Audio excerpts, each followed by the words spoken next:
এই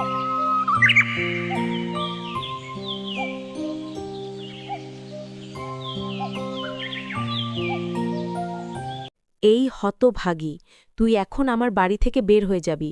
তোকে আর আমি পালতে পারবো না। তুই তো আমার সৎ মেয়ে, তুই তো আমার নিজের মেয়ে না। এই জন্য তোকে আমি পালতে পারবো না। তুই যদি এখনই বের না হয়ে যাস তাহলে তোকে ঘাড় ধরে বের করে দেব। এভাবে বলো না। আমি তোমার সৎ মেয়ে তো কি হয়েছে? আমি তো তোমার মেয়ের মতোই, তাই না? তাছাড়া আমি তো বাড়ির সব কাজ করি। দয়া করে আমাকে বের করে দিও না। আমাকে যদি বের করে দাও তাহলে আমি কোথায় গিয়ে থাকব? আমার তো কোনো থাকার জায়গা নেই। দয়া করে আমাকে বের করে দিও না। আবার মুখে মুখে কথা বলছিস শতভাগী? তুই কি এখন ঘর থেকে বের হয়ে যাবি, নাকি তোকে আমি লাঠি পেটা করে বের করে দেব? দ্রুত আমার ঘর থেকে বের হও।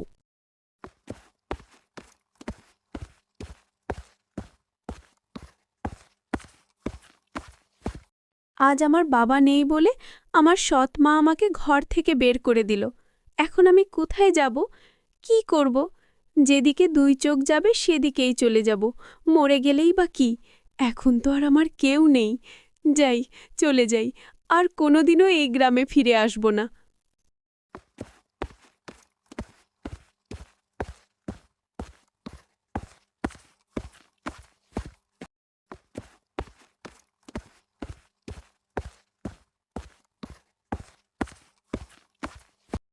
বাঁচাও, বাঁচাও! বাঘ, বাঘ! কেউ আমাকে বাঁচাও, না হলে বাঘ আমাকে খেয়ে ফেলবে। বাঁচাও, বাঁচাও! ওইদিকে একটা মেয়ে চিল্লাচ্ছে মনে হচ্ছে। মেয়েটাকে মনে হচ্ছে বাঘ তাড়া করছে। যাই, তাড়াতাড়ি গিয়ে মেয়েটাকে উদ্ধার করি, না হলে বাঘে মেয়েকে খেয়ে ফেলবে।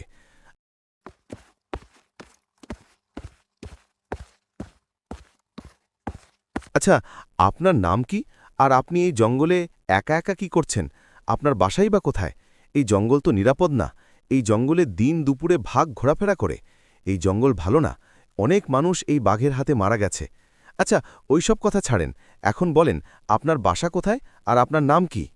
আমার নাম হলো নীলা। আমার বাড়ি বকুলপুরে।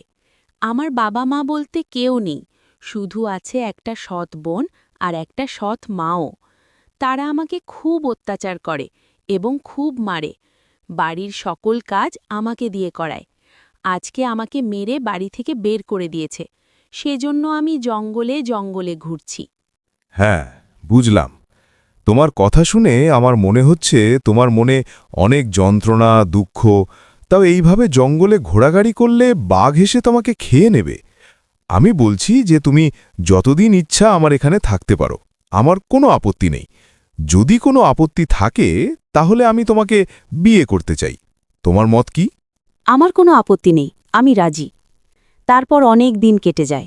ওইদিকে নীলার মা অসুস্থ হয়ে পড়ে এবং নীলার সৎ বোন নীলার মাকে বলে যে, এই বুলি, তুই তো মরেই যাবি। আমাকে এত চালাচ্ছিস কেন? তুই মরে যা, আমি তোকে কোনো সেবা করতে পারবো না। আমি চলে গেলাম। না মা, আমাকে রেখে যাস না। আমাকে এইভাবে রেখে গেলে আমি মারা পড়ে যাব। তারপর নীলার মা মারা যায়। এইদিকে নীলারাজ বিয়ে করে সুখে সংসার করতে থাকে। তারপর থেকে নীলার আর কোনো দিন দুঃখ কষ্ট হয় না, এবং কি নীলা ও তার স্বামী অনেক সুখে শান্তিতে জীবনযাপন করতে থাকে।